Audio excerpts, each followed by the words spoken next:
August ಎಂದರೆ ಸ್ವತಂತ್ರ ಭಾರತದ ಪ್ರಜೆಗಳಾದ ನಾವು ಆಗಸ್ಟ್ ತಿಂಗಳಿನಾದ್ಯಂತ ಸ್ವಾತಂತ್ರ್ಯೋತ್ಸವವನ್ನು ಆಚರಣೆ ಮಾಡಬೇಕು ಅಂತ ಹೇಳಿ ನಮ್ಮ ಶಾಲೆಯಲ್ಲಿ ದಿನಕ್ಕೊಬ್ಬರಂತೆ ಆಗಸ್ಟ್ 1ರಿಂದ 15ನೇ ತಾರೀಕಿನವರೆಗೂ ಸಹ ಎಲ್ಲ ಶಿಕ್ಷಕರು ಒಬ್ಬೊಬ್ಬ ಸ್ವಾತಂತ್ರ್ಯ ಯೋಧರ ಜೀವನ ಚರಿತ್ರೆಯನ್ನು ಹೇಳಬೇಕು ಎಂಬುದು ಈ ಕಾರ್ಯಕ್ರಮದ ಆಶಯದ ಅಂಗವಾಗಿ ಮೊದಲಿಗೆ ನಮ್ಮ ಶಾಲೆಯ ಮುಖ್ಯೋಪಾಧ್ಯಾಯರಾದ ಯೋಗೇಂದ್ರ ಸರ್ ಅವರ ಸ್ವತಂತ್ರ ಯೋಧರಿಗೆ ನುಡಿನಮನ. ಶ್ರಾವಣ ಮಾಸ ಅಂತ ಅಂದ್ರೆ ಹಬ್ಬಗಳ ಮಾಸ ಅಂತ ಕರಿತೀವಿ, ಹೌದಲ್ವಾ? ಹಬ್ಬಗಳ ಮಾಸ. ನಾಗರ ಪಂಚಮಿ ಬರುತ್ತೆ, ವರಮಹಾಲಕ್ಷ್ಮಿ ಹಬ್ಬ ಬರುತ್ತೆ, ಹೀಗೆ ಅನೇಕ ಹಬ್ಬಗಳು ಬರುತ್ತೆ. ಹಾಗೆಯೇ ನಮ್ಮ ಎಲ್ಲರಿಗೂ ಪ್ರಜಾಪ್ರಭುತ್ವದ ವ್ಯವಸ್ಥೆಯಲ್ಲಿ ಒಂದು ದೊಡ್ಡ ಹಬ್ಬ ಇದೆ ಶ್ರಾವಣ ಮಾಸದಲ್ಲಿ. ಯಾವುದು? ಸ್ವಾತಂತ್ರ್ಯ ದಿನಾಚರಣೆ, ಇಂಡಿಪೆಂಡೆನ್ಸ್ ಡೇ, ಅದಲ್ವಾ? ದೊಡ್ಡ ಹಬ್ಬ ಅದು. ಹಾಗಾಗಿ ನಮ್ಮ ಟೀಚರ್ಸ್ ಎಲ್ಲರೂ ಸಹ ಒಂದು ಯೋಚನೆ ಮಾಡಿದ್ದಾರೆ, ಸರ್ ಈ ತಿಂಗಳು ಅಂದ್ರೆ ಆಗಸ್ಟ್ ತಿಂಗಳಿನಲ್ಲಿ ನಾವೆಲ್ಲರೂ ಸಹ ಒಬ್ಬರೊಬ್ಬರು ಸ್ವಾತಂತ್ರ್ಯ ಹೋರಾಟಗಾರರ ಜೀವನ ಚರಿತ್ರೆಯನ್ನ ಒಂದು 5 ನಿಮಿಷ ಮಾತಾಡಬಹುದು ಅಂತ ಒಂದು ಯೋಚನೆ ಮಾಡಿ ಅದೊಂದು ಕಾರ್ಯರೂಪಕ್ಕೆ ತಂದಿದ್ದಾರೆ ಎಲ್ಲರೂ. ಹಾಗಾಗಿ ನಾವು ಆಗಸ್ಟ್ 1ನೇ ತಾರೀಕಿನಿಂದನೇ ಸ್ಟಾರ್ಟ್ ಆಗ್ಬೇಕಾಯ್ತು, ಪ್ರಾರಂಭ ಮಾಡ್ಬೇಕಾಯ್ತು. ನಾವು ಯಾವುದೋ ಒಂದು ಅನಿವಾರ್ಯ ಕಾರಣಗಳಿಂದ ಆಗಿಲ್ಲ. ಆದ್ರೆ ಇವತ್ತಿಂದನಾದ್ರೂ ಸಹ ನಾವು ಪ್ರಾರಂಭ ಮಾಡೋಣ ಅಂತ ಒಂದು ಯೋಚನೆ ಮಾಡಿದ್ವಿ. ಭಾರತ ದೇಶ ಸ್ವತಂತ್ರ ಪಡೆದಿದೆ ಅನ್ನೋಕ್ಕಿಂತಲೂ ಕಳ್ಕೊಂಡಿದ್ದು ಯೋಚನೆ ಮಾಡ್ಬೇಕಾಗುತ್ತೆ. ನಾವು ಪಡೆದಿದ್ವಿ ಅಂದ್ರೆ ಯಾವುದೋ ಒಂದು ಕಳ್ಕೊಂಡಿದೀವಿ ಅಂತ ತಾನೆ ಅರ್ಥ. ಹಾಗೆ ಅನೇಕ ನಾಯಕರು ತಮ್ಮ ಜೀವನವನ್ನೇ ತ್ಯಾಗ ಮಾಡಿಬಿಟ್ಟಿದ್ದಾರೆ, ತ್ಯಾಗ ಮಾಡಿದ್ದಾರೆ ಭಾರತ ದೇಶ ಸ್ವತಂತ್ರ ಆಗಬೇಕು ಅಂತ. ಮೇ 28ನೇ ತಾರೀಕು 1883ನೇ ಇಸ್ವಿಯಲ್ಲಿ ಒಬ್ಬ ಮಹಾನ್ ವ್ಯಕ್ತಿ ಜನನ ಹೊಂತಾರೆ. ತಾಯಿ ಧೀರಾಬಾಯಿ, ತಂದೆ ದಾಮೋಕರ್, ಇವರ ಸುಪುತ್ರನಾಗಿ ಜನನ ಹೊಂತಾರೆ. ಮುಂದೊಂದು ದಿನ ಭಾರತ ದೇಶಕ್ಕೆ ಒಂದು ರತ್ನರಾಗಿ ಇರ್ತಾರೆ, ವಜ್ರರತ್ನ ಅಂತ ಕರೀಬಹುದು ಅವರು ಆ ವ್ಯಕ್ತಿ. 1889ರಲ್ಲಿ ಅವರ ತಂದೆಗೆ ಪ್ಲೇಗ್ ರೋಗ ಬರುತ್ತೆ. ಪ್ಲೇಗ್ ರೋಗ ಬಂದು ತೀರೋದು. ಇವರ ವ್ಯಾಸಂಗ ತುಂಬಾ ಕಷ್ಟ. ಆ ಕಷ್ಟದ ನಡುವೆ ವ್ಯಾಸಂಗವನ್ನ ಮುಗಿಸ್ಬಿಟ್ಟು ದೊಡ್ಡ ವ್ಯಕ್ತಿ ಆಗ್ತಾ ಇರ್ತಾರೆ. ಜೊತೆಗೆ ಒಂದು ಅವರ ಮನಸ್ಸಲ್ಲಿ ಬರುತ್ತೆ, ನಾನು ಕಾನೂನು ಪದವಿಯನ್ನ ಪಡೆಯಬೇಕು ಅಂತ.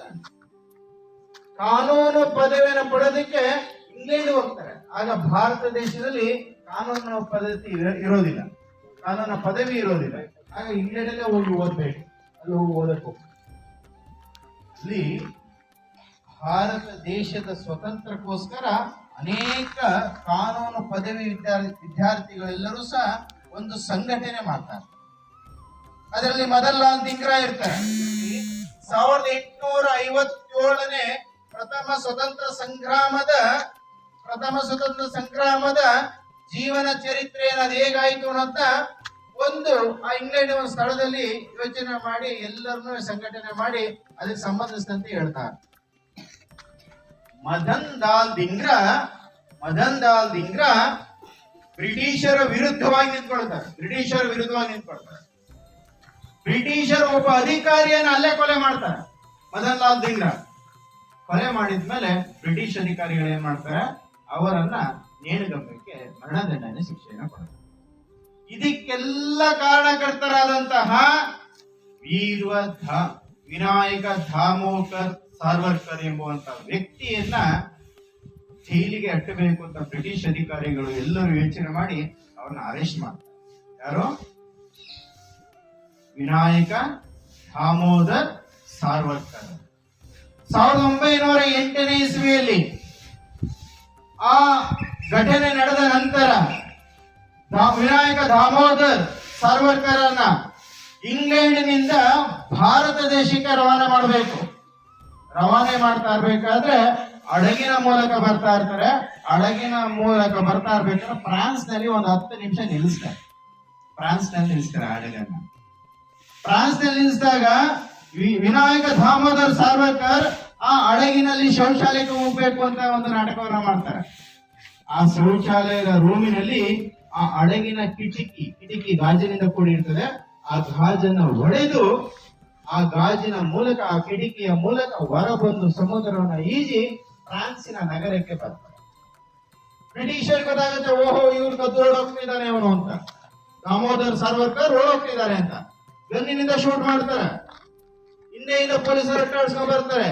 ಹಾಗೆ ಇದ್ದಂತಹ ಫ್ರಾನ್ಸಿನ ಕೆಲವು ಪೊಲೀಸ್ ಅಧಿಕಾರಿಗಳು ಲಂಚಕ್ಕೋಸ್ಕರ ಇವನ ಹಿಡಿದುಕೊಡುತ್ತಾರೆ ಸಾವರ್ಕರ್. ಕೊನೆಗೆ ಬ್ರಿಟಿಷ್ ಅಧಿಕಾರಿಗಳು ಆ ಸಾವರ್ಕರ್ನ ಅರೆಸ್ಟ್ ಮಾಡಿ ಭಾರತ ದೇಶದ ಯಾವುದೇ ಜೈಲಿಗೆ ಹಾಕೋದಿಲ್ಲ, ಅಂಡಮಾನ್ ನಿಕೋಬಾರ್ ಇರುವಂತ ಅಂಡಮಾನಲ್ಲಿರುವಂತಹ ಒಂದು ಜೈಲಿಗೆ ಕಳಿಸ್ಕೊಡ್ತಾರೆ. ಅಂಡಮಾನ್ ಅಂತ ಅಂದ್ರೆ ಭಾರತ ದೇಶದಲ್ಲಿ ಸ್ವತಂತ್ರಕ್ಕೆ ಹೋರಾಟ ಮಾಡುತ್ತಿರುವ ಅನೇಕ ವ್ಯಕ್ತಿಗಳನ್ನ ಆ ಜೈಲಿಗೆ ಕೂಡ ಇಡೋದು.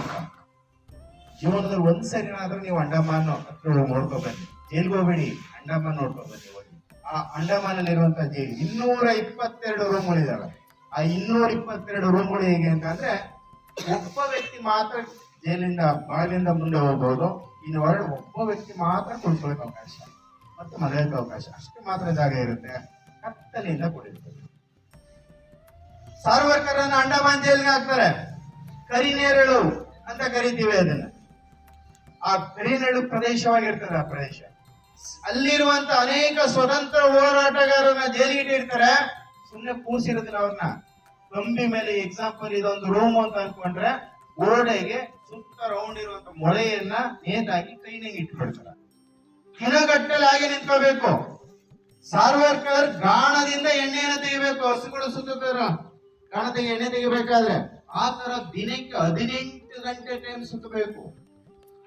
ಹೀಗೆ ಅನೇಕ ಶಿಕ್ಷೆಗಳನ್ನ ಕೊಡ್ತಾ ಇರ್ತಾರೆ ಸಾವರ್ಕರ್ಗೆ.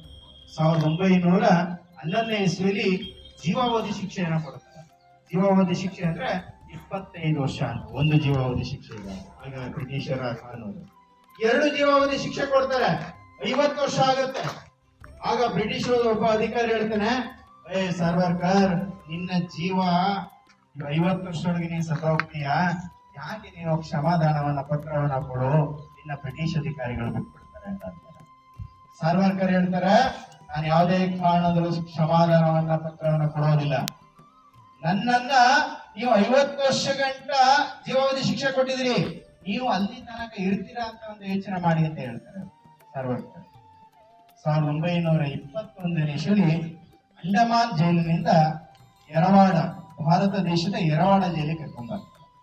ಕೊನೆಗೆ ಎಲ್ಲಾ ಸ್ವತಂತ್ರ ಹೋರಾಟಗಾರರು, ಯುವಕರು ಎಲ್ಲ ಸ್ಟ್ರೈಕ್ ಮಾಡಿ ಅವ್ರನ್ನ ಬಿಡುಗಡೆಗೆ ಪ್ರಯತ್ನ ಪಡ್ತಾರೆ. 1928ನೇ ಇಸ್ವಿಯಲ್ಲಿ ಅವರು ಬಿಡುಗಡೆ ಮಾಡ್ತಾರೆ. ಕೇವಲ 21 ವರ್ಷಗಳ ಕಾಲ ಮಾತ್ರ ಜೈಲಿರ್ತಾರೆ. ತನ್ನ ಯೌವನದ ವ್ಯವಸ್ಥೆ ಎಲ್ಲರೂ ಸಹ ಜೈಲಿರ್ತಾರೆ. 1947 ಸ್ವತಂತ್ರ ಬರುತ್ತೆ. ಆ ಸ್ವತಂತ್ರ ದಿನ ತುಂಬಾ ಖುಷಿ ಪಟ್ಟಂತ ಮೊದಲನೇ ವ್ಯಕ್ತಿ ಯಾರು ಅಂತಂದ್ರೆ ವಿನಾಯಕ ದಾಮೋದರ್ ಸಾವರ್ಕರ್. ಇವರು ನಮ್ಮ ದೇಶಕ್ಕೆ ಸ್ವತಂತ್ರಕ್ಕೋಸ್ಕರ ತಮ್ಮ ಜೀವನವನ್ನೇ ತ್ಯಾಗ ಮಾಡಿದ್ದಾರೆ. ಹೌದಾ? ಯಾರ ಹೆಸರು? ವಿನಾಯಕ ದಾಮೋದರ್ ಸಾವರ್ಕರ್. ಹೇಳಿ ಎಲ್ಲರೂ ಒಂದ್ಸರಿ ಹೇಳಿ. ವಿನಾಯಕ ದಾಮೋದರ್ ಸಾವರ್ಕರ್. ಇನ್ನೊಂದ್ಸರಿ ಗಟ್ಟಿ ಹೇಳಿ. ಇನ್ನೊಂದ್ಸರಿ ಗಟ್ಟಿ ಹೇಳಿದಾರ. ಸಾವರ್ಕರ್.